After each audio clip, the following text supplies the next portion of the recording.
Madam ఇప్పుడు చాలా రకాల రీజన్స్ వల్ల మెన్స్ట్రువల్ సైకిల్ పోస్ట్ పోన్ కోసం చాలా మంది మెడిసిన్ వాడుతున్నారు. దానివల్ల ప్రెగ్నెన్సీకి ఏమైనా ఎఫెక్ట్ అయ్యే అవకాశం ఉంటుందంటారా? ఫస్ట్ ఆఫ్ ఆల్ మెన్స్ట్రువల్ సైకిల్స్ని డిస్టర్బ్ చెయ్యకూడదు. ఎందుకంటే మెన్స్ట్రువల్ సైకిల్ అనేది ఒక న్యాచురల్ బ్యాలెన్స్గా వెళ్ళేది. ఫస్ట్ ఈస్ట్రోజన్ ఫేజ్, దాని తర్వాత ఈస్ట్రోజన్ అండ్ ప్రొజెస్ట్రాన్ ఫేజ్ రెండు పడిన తర్వాత పీరియడ్ వస్తుంది. ఇందులో ఒక ఎగ్ ఫామ్ అయ్యి రిలీజ్ అయ్యి ప్రొజెస్ట్రాన్ సపోర్ట్తో అలా ఎగ్ 15 days వచ్చి దాని తర్వాత ప్రెగ్నెన్సీ లేకపోతే పీరియడ్ వస్తుంది. ఇలాంటి ఒక న్యాచురల్ ఫేజ్ని మీరు అన్వాంటెడ్ మెడికేషన్స్తో డిస్టర్బ్ చేస్తే బాడీ కన్ఫ్యూజన్లో పోతుంది. కన్ఫ్యూజన్లో పోయినప్పుడు అది ఎగ్ ఫామ్ చేయాలా, ఎగ్ ఎన్ని రోజులకి తీసుకెళ్ళాలి, ఎప్పుడు రిలీజ్ చేయాలి, రిలీజ్ అయిన ఎగ్ ప్రొజెస్ట్రాన్ 15 రోజులు రావాలా, 20 రోజులు రావాలా, ఇలా బాడీని మనం కన్ఫ్యూజ్ చేస్తాం.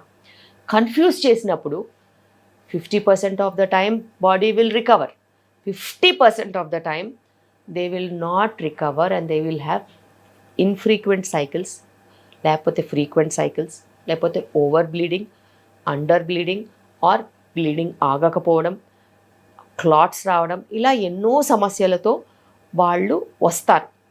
అలా రావద్దు అని అనుకునే వాళ్ళు ఎప్పుడు పోస్ట్పోన్మెంట్ పిల్స్ వేసుకోవద్దు. It's a natural phenomena.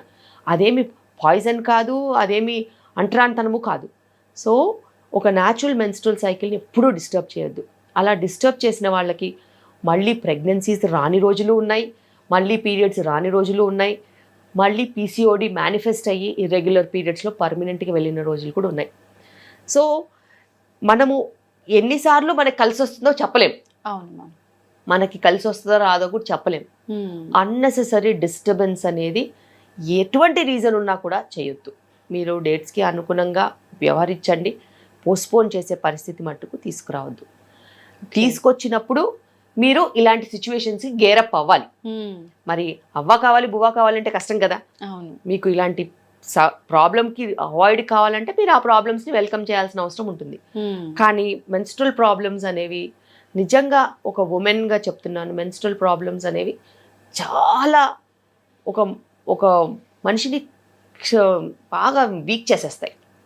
ఆ క్షీణించి వేసినప్పుడు మనస్సులో మనసు ఉండదు, ప్లస్ వాళ్ళు చేసే పనిలో ఏకాగ్రత అస్సలు ఉండదు. అండ్ ఉమెన్కి ఇప్పుడున్న పరిస్థితిలో ఇంటి పని, బయట ఆఫీస్ పని, మల్టీ టాస్కింగ్, పిల్లల పని, ఇన్ని రకాల మల్టీ టాస్కింగ్ చేస్తున్న మదర్కి, ఉమెన్కి రక్తస్రావం జరుగుతూ ఉంటే ఇంకొకసారి ఆలోచించండి, వాళ్ళకి అసలు ఏదైనా మేనేజ్ చేయడం కుదురుతుందని. వాళ్ళు మానసికంగా కూడా చాలా ప్రాబ్లమ్స్ ఎదుర్కొంటారు. సో పీరియడ్స్ని ఎప్పుడు డిస్టర్బ్ చేయొద్దు, పీరియడ్స్ని ఎప్పుడు టచ్ చేయొద్దు. రకరకాల మూడ్ స్వింగ్స్ ఉంటుంటాయని కొంతమంది చెప్తుంటారు, అదంతా నిజమేనా మ్యామ్? డెఫినెట్గా మూడ్ స్వింగ్స్ ఉంటాయి. కానీ ఈ మూడ్ స్వింగ్స్ అన్నిటికీ కూడా లైఫ్ స్టైలే కారణం. జంక్ ఫుడ్ తీసుకోవడం, హై సాల్ట్ ఉన్న ఫుడ్ తీసుకోవడం, హై కార్బ్స్ ఉన్న ఫుడ్ తీసుకుంటే అలా ఖచ్చితంగా మూడ్ స్వింగ్స్ ఉంటాయి. పీరియడ్స్ వచ్చేటప్పటికి కొంచెం న్యూట్రిషనల్లీ మంచి ఫుడ్స్ తీసుకుని ఒక ఫ్రూట్ తీసుకోవడము, లేకపోతే ఎండు ద్రాక్ష కొంచెం నీళ్ళలో నానబెట్టుకుని రోజు మార్నింగ్ ఆ నీళ్ళు తాగేసి ఎండు ద్రాక్ష తినడము, కోకోనట్ లాంటివి తీసుకోవడము, అలాంటి మన ఇంట్లోనే ఎన్నో చిట్కాలు ఉన్నాయి. అవి రెగ్యులర్గా తీసుకొని వ్యాయామము, వాకింగ్ లాంటిదో రెగ్యులర్గా చేసుకొని టైంకి పడుకుంటే ఎటువంటి హెల్త్ ప్రాబ్లమ్స్ ఉండవు. మూడ్ స్వింగ్స్ దూరంగా ఉంటాయి, పీరియడ్స్ రెగ్యులర్గా ఉంటాయి, మీరు ఆరోగ్యంగా ఉంటారు, రక్తస్రావం కంట్రోల్లో ఉంటుంది, అన్నీ సవ్యంగా జరుగుతాయి. కానీ మనం దాని ట్రాక్లో వెళ్లకుండా ఎక్కడ పడితే అక్కడ పానీపూరి తినేసి, ఎక్కడ పడితే అక్కడ పిజ్జాలు బర్గర్లు తినేసేసి, ఎక్కడ పడితే అక్కడ ఏ టైంకి పడితే ఆ టైం పడుకుని అలా గంటలు గంటలు టీవీలు చూసేసుకుంటూ, పొద్దున్న బ్రేక్ఫాస్ట్ లేదు, లంచ్ టైంకి ఉండదు, డిన్నరు 10:30-11 చేస్తే అది బాడీయా బస్తానా? సో చాలా ఇంపార్టెంట్. మీరు ఒక హ్యూమన్ బాడీతో డీల్ చేస్తున్నారని ప్రతి ఒక్కరు మర్చిపోతారు.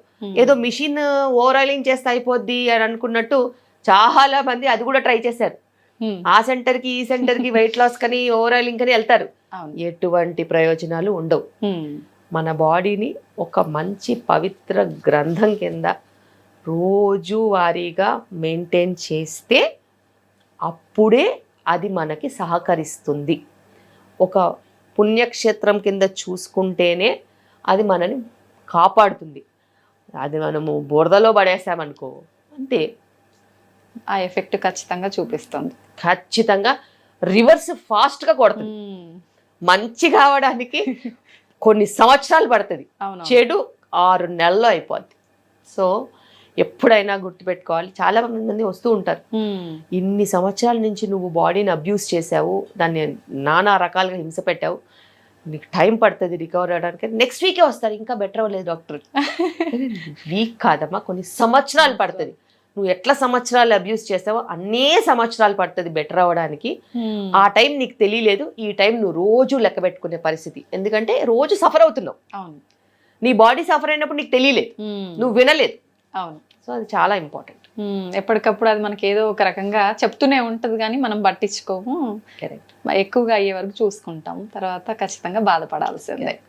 మొత్తానికి ప్రెగ్నెన్సీ వాళ్ళైనా నార్మల్ ఉమెన్ అయినా ఎవరైనా వాళ్ళ డైట్ అనేది కరెక్ట్ గా ప్లాన్ చేసుకుంటే, లైఫ్ స్టైల్ చాలా ఇంపార్టెంట్. దానికి 5 పిల్లర్స్ ఉంటాయి. ఒకటి డయట్, రెండోది మంచి సప్లిమెంట్స్ తీసుకోవడం. ఇప్పుడు ఎవ్వరు ఎండకి వెళ్ళట్లేదు. అవును ma'am. Vitamin D supplements mandatory అయ్యాయి. మూడోది వ్యాయామం, దానికి మించినది ఇంకేదీ లేదు. ఫిజికల్గా ఫిట్ ఉంటే ఇంటి పని అంతా చేసుకుంటారా, అదే వ్యాయామం. ఓకే. ఇంటి పని చేసుకోకుండా పని మంచి పని చేస్తుంది, వంట మంచి కుక్ చేస్తుంది అంటే మీరు జిమ్కి వెళ్ళినా కూడా లాభం ఉండదు. ఎందుకంటే మీరు తాగే కొబ్బరి నీళ్ళు 500 క్యాలరీస్ ఇస్తాయి, లీటర్ తాగుతున్నారు ఈ మధ్య రోజుకి. అవును. సో 550 క్యాలరీస్ పర్ 100 ml వేసుకున్నా కూడా 500 క్యాలరీస్. జిమ్లో గంటన్నర వర్కౌట్ చేస్తే 100 క్యాలరీసే బర్న్అవుట్ అవుతాయి. 100, 150. సో వాళ్ళకి తెలియదు, లీటర్లు తాగేస్తున్నారు. మూడోది ఎక్సర్సైజ్. నాలుగోది నిద్ర కరెక్ట్గా ఉండడం. బాడీకి రిపేర్ అవ్వడానికి మనం టైం ఇవ్వాలి. నిద్రలేమి సమస్యలు మనకి రివర్స్ ఫాస్ట్గా కొడతాయి. నిద్ర అనేది ఈ శరీరానికి నెక్స్ట్ డేకి రెడీ అవ్వడానికి ఇచ్చే రిపేర్ మెకానిజం. ఓకే. మీరు 7:30, 8 గంటల తినేసి 10 గంటలకంతా పడుకోకపోతే నెక్స్ట్ డే మీకు దెబ్బతీస్తుంది, అలా కాన్సన్ట్రేషన్ తగ్గిపోద్ది. ఇప్పుడు ఏంటంటే పిల్లలు కూడా 1 గంట వరకు మేల్కుంటున్నారు. దడప అంటే అనుకోవచ్చు, కానీ that is not the right way. మేమంతా 7:30, 8 కంతా పడుకున్న వాళ్ళు, ఇప్పటికి కూడా 9, 9:30 అంతా పడుకోవాల్సిందే. పని ఉంటే తర్వాత లేసి వెళ్ళిపో, నీకు సంబంధం లేదు. కానీ డేలో lights off, 9, 9:30 lights off, you go to sleep. Lights on ఉన్నంత వరకు నిద్రపోయే సమస్య లేదు, స్క్రీన్స్ ఆన్ ఉన్నంత వరకు నిద్రపోయే సమస్య లేదు. 7, 8 o'clock screens of, dinner finish, 9 o'clock lights off. చీకట్లో ఏం చేస్తావు చేసుకోమని, అంతే. స్క్రీన్ లేకుండా ఏం చేస్తారు, మంచి నిద్రపోతారు. సో అదే correct. 5th and the main one, stress. ఎవరు చేసే పనులు వాళ్ళు చేయడానికి స్ట్రెస్ ఎందుకు? ఇప్పుడు నేను ఇన్ని 100 డెలివరీలు చేస్తున్నాము, రోజు 70-80 మంది పేషెంట్లను చూస్తాను, అది నేను రోజు చేసే పని, దానికి స్ట్రెస్ ఎందుకు? ఒకరోజు ఎక్కువ లేబర్స్ ఉంటాయి, ఒకరోజు తక్కువ లేబర్స్ ఉంటాయి, ఒకరోజు ఒకటేసారి 4-5 ఎమర్జెన్సీస్ వస్తాయి. చేసే పనే. స్ట్రెస్ తీసుకుంటే ఏమొస్తుంది? బాడీకి నీరసం వస్తుంది, అంతే. సో నీ బాడీకి నీరసం రావద్దంటే నువ్వు స్ట్రెస్ తీసుకోవద్దు. కష్టం వచ్చినా నష్టం వచ్చినా అలాగే నిలబడాలి. నిలబడితే మన ఫైటింగ్ పవర్ మనని ఖచ్చితంగా నిలబడుతుంది. వాళ్ళు ఈ మధ్య కాలంలో మరి ఇప్పుడు అందరూ కష్టమైన చదువులు చదవకుండా చాలామంది సాఫ్ట్వేర్స్ చేసుకుంటున్నారు, కానీ వాళ్ళే అన్నిటికంటే టాప్ లెవెల్లో స్ట్రెస్ మెయింటైన్ చేస్తున్నారు. నాకు లైఫ్లో స్ట్రెస్ లేదు, నేను ప్రశాంతంగా ఉన్నాను. నేను చేసే పని నేను చేసుకుంటాను, అర్ధరాత్రి అయినా లేసి వస్తాను, హాయిగా పని చేసుకుంటాను, వెళ్ళిపోతాను, మళ్ళీ పడుకుంటాను. ఇప్పుడున్న కాలంలో స్ట్రెస్ మ్యాక్సిమం ఉండేది సాఫ్ట్వేర్ వాళ్ళకి. అనుకోని టైమింగ్స్లో వర్కింగ్, అనుకున్నంతకన్నా ఎక్కువగా లోడ్ తీసుకోవడము, మైక్రో మేనేజ్మెంట్, చాలామందిని మేనేజ్ చేయాలి కాబట్టి వాళ్ళకి రకరకాల స్ట్రెస్ఫుల్ సిచ్యువేషన్స్. అందరూ స్ట్రెస్ అని వస్తారు, ఇదేనికమ్మా స్ట్రెస్ అని అడుగుతాను నేను. నాకు అర్థం కాలేదు, నువ్వు ఏమన్నా అర్ధరాత్రి ఎమర్జెన్సీస్ ఉంటాయి నీకంటే, నువ్వు ఎవరినన్నా ప్రాణం కాపాడుతున్నావా? పోనీ ఎవరైనా కార్డియాక్ సర్జన్ లాగానో నాలాగానో కత్తి మీద సాంలాగా డెలివరీలు చేస్తున్నావో, 2 ప్రాణాలు నీ చేతిలో ఉన్నట్టు ఏమీ లేదు, నీకు ఎందుకమ్మా స్ట్రెస్ అని అడుగుతాను. నథింగ్, రీజన్ లేకుండా స్ట్రెస్, రీజన్ లేకుండా స్ట్రెస్. సో అదొక పెను భూతం లాగా తయారైంది. అవును. సో స్ట్రెస్ మేనేజ్మెంట్కి కూడా ఇప్పుడు రకరకాల టెక్నిక్స్ చెప్పాల్సి వస్తుంది. ఒక పెయింటింగ్, ఒక మ్యూజిక్, లేకపోతే రిలాక్సేషన్, ఒక హాలిడేనో, ఒక ఫోటోగ్రఫీ, ఇట్లాంటి ఏదైనా హాబీ కల్టివేట్ చేసుకుంటే మీ స్ట్రెస్ మేనేజ్ అవుతుందని మనం చెప్పాల్సిన పరిస్థితి వస్తుంది. కానీ స్ట్రెస్ మేనేజ్ అయితే ఈ 4 ఈ స్ట్రెస్ మీదనే బేస్డ్ ఉంటాయి.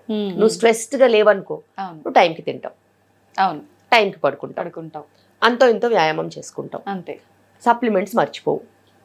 సో నువ్వు స్ట్రెస్ఫుల్గా ఉంటే ఈ 4 పడిపోతాయి. అదొక్కటే మెయిన్ పిల్లర్ అయిపోయింది. So okay. ఆరోగ్యానికి 5 సూత్రాలు.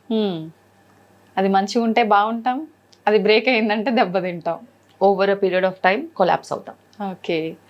సో ఇప్పుడున్న ప్రతి ఒక్క ప్రాబ్లం, అది డయాబెటీస్ అయితేనేమి, బీపీ అయితేనేమి, కొలెస్ట్రాల్ అయితేనేమి, క్యాన్సర్స్ అయితేనేమి, లేకపోతే యాక్సిడెంట్స్ అయినా కూడా, ఎనీథింగ్ అవును. It is related to micro management of these 5 things.